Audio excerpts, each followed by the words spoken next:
안녕하십니까. 오세아니아 위클리 이번 주 순서 시작합니다. 뉴질랜드 교육부가 지난 17일 웰링턴 회의실에서 역사교육 커리큘럼 준비 진행 상황 보고회와 간담회를 열었습니다.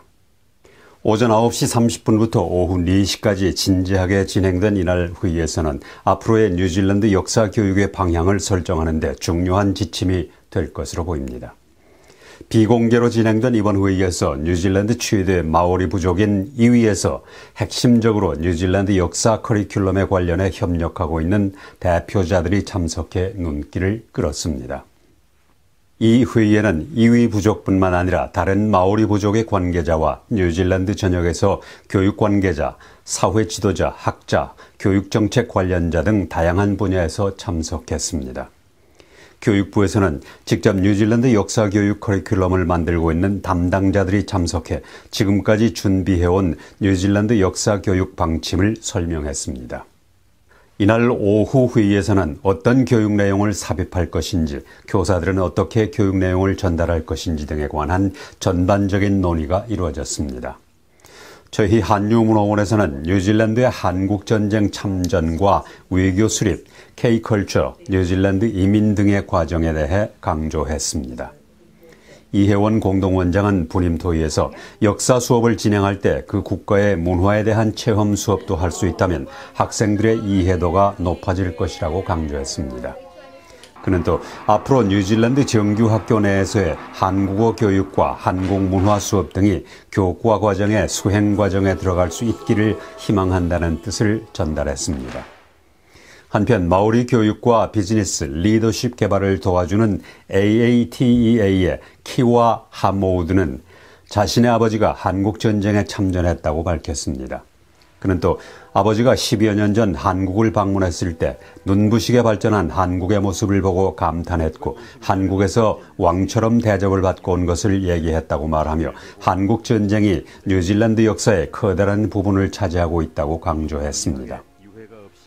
오클랜드 익사방지협회의 니콜라 킨 비글라 대표와 메디슨 챙 아시안 담당관이 지난 5월 12일 오클랜드 한국대사관 분관을 방문해 김인택 신임 총영사와 김인경 경찰영사와 간담회를 가졌습니다.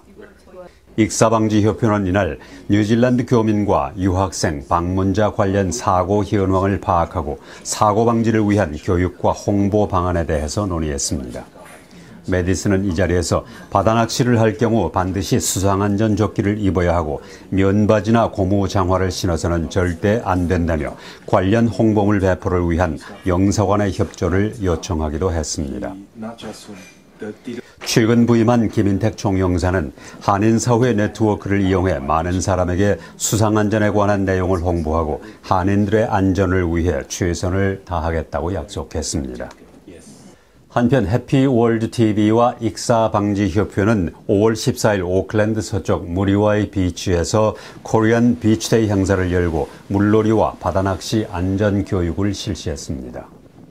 이날 행사에는 오클랜드 영사관의 김인경 경찰영사를 비롯해 15명의 한국인이 참가해 구명조끼의 종류와 특징에 대해 설명 듣고 직접 구명조끼를 입어보고 구조 장비 던지기도 해보는 등 실질적인 교육을 받았습니다.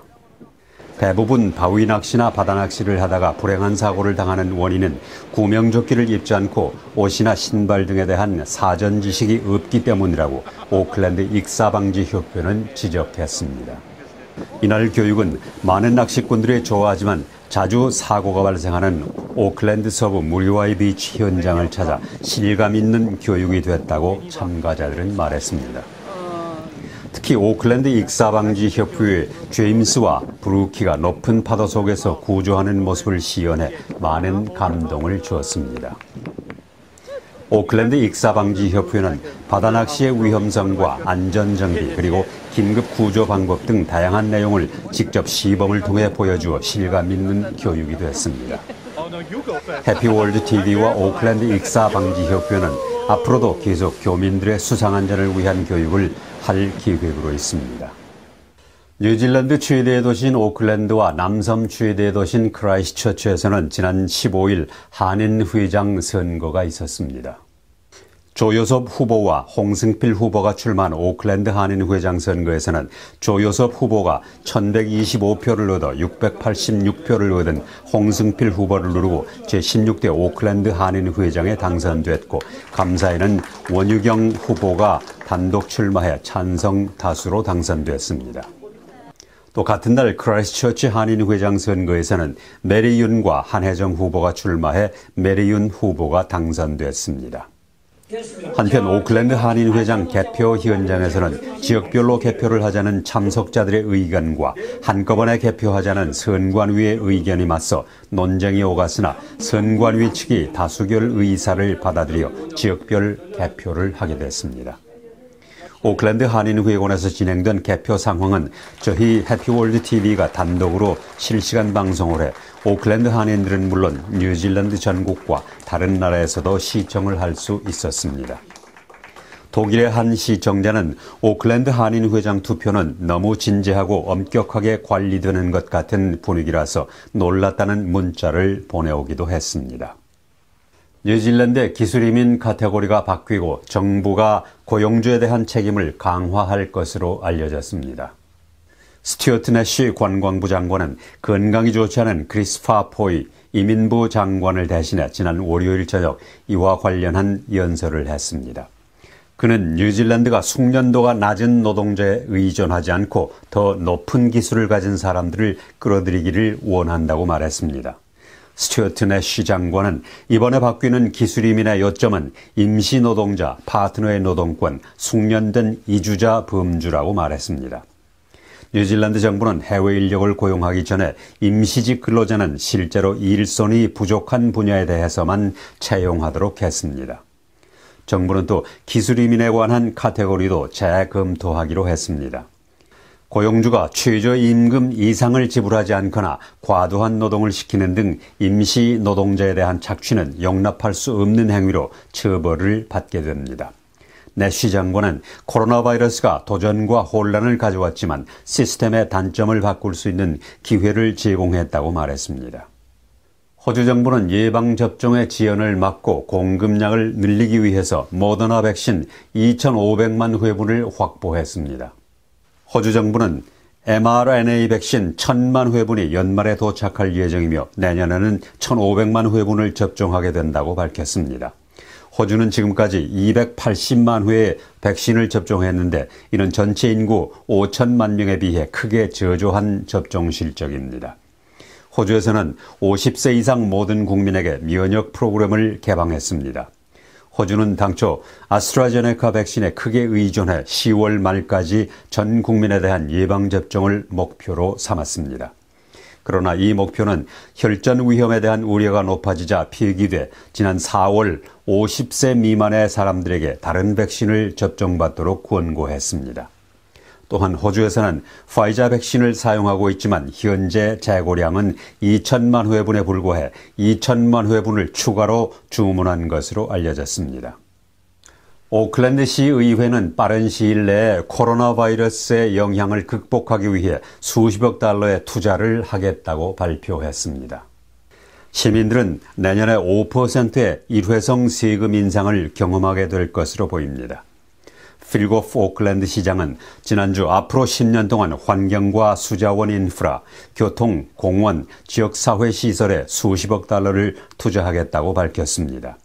필고프 시장은 만약 자신의 제안이 채택된다면 이는 오클랜드 역사상 가장 큰 단일 인프라 패키지가 될 것이라고 말했습니다.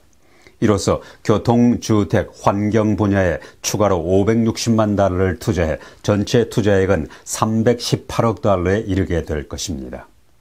필고프 시장은 이러한 투자는 일자리를 창출하고 경제를 활성화함으로써 빠른 시일 내에 코로나 바이러스의 영향에서 회복할 수 있을 것이라고 덧붙였습니다.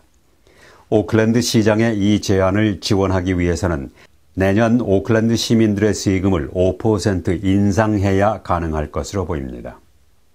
크리스 힙킨스 보건부 장관은 올해 말이나 내년 초까지는 해외여행이 자유롭지 못할 것이라고 말했습니다. 이러한 언급은 호주의 단 테한 무역부 장관이 빠르면 내년 하반기에나 국경을 열 수 있을 것이라고 발표한 후 나온 것입니다. 이에 대해 힙킨스 장관은 코로나 바이러스로부터 안전한 나라를 제외하고는 내년 상반기까지 국경을 완전히 열기는 힘들 것이라고 말했습니다.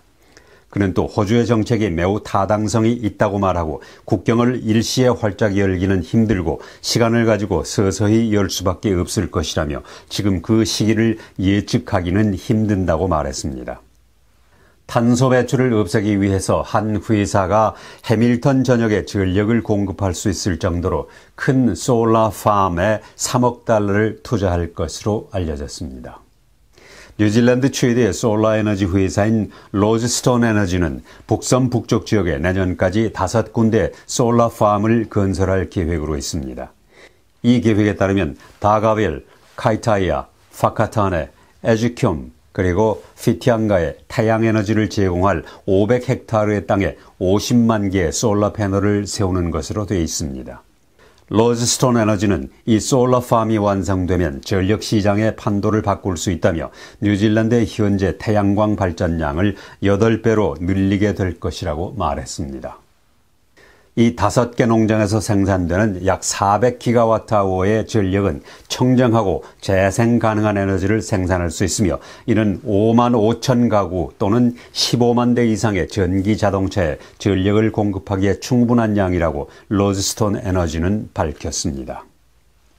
야당인 국민당의 주디스 콜린스 지도자가 현 정부는 은밀한 분리주의를 지향하고 있다고 비난한 후 그의 인기가 크게 추락했습니다. 최근 실시한 여론조사 결과에 따르면 노동당은 52.7%, 국민당은 27%의 지지로 나타났습니다. 또 녹색당은 7.1%, 액트당은 6.9%, 마오리당은 1.2%의 지지를 얻었습니다. 선호하는 총리로는 현 제신다 아던 총리가 48.1%, 야당인 국민당의 주디스 콜린스 지도자는 5.6%의 지지로 지난번 조사 때보다 12.8%가 떨어졌습니다. 한편 존 키 전 총리는 6.7%의 지지를 얻어 현 주디스 콜린스보다 높은 지지를 얻었습니다. 현재 상태에서 총선이 실시된다면 노동당이 쉽게 단독 정부를 구성할 수 있을 것으로 보입니다. 야당인 국민당 주디스 콜린스의 리더십이 강화돼야 한다는 의견이 나오고 있지만 이 단계에서 그녀에게 도전할 의원이 있는지는 분명하지 않습니다.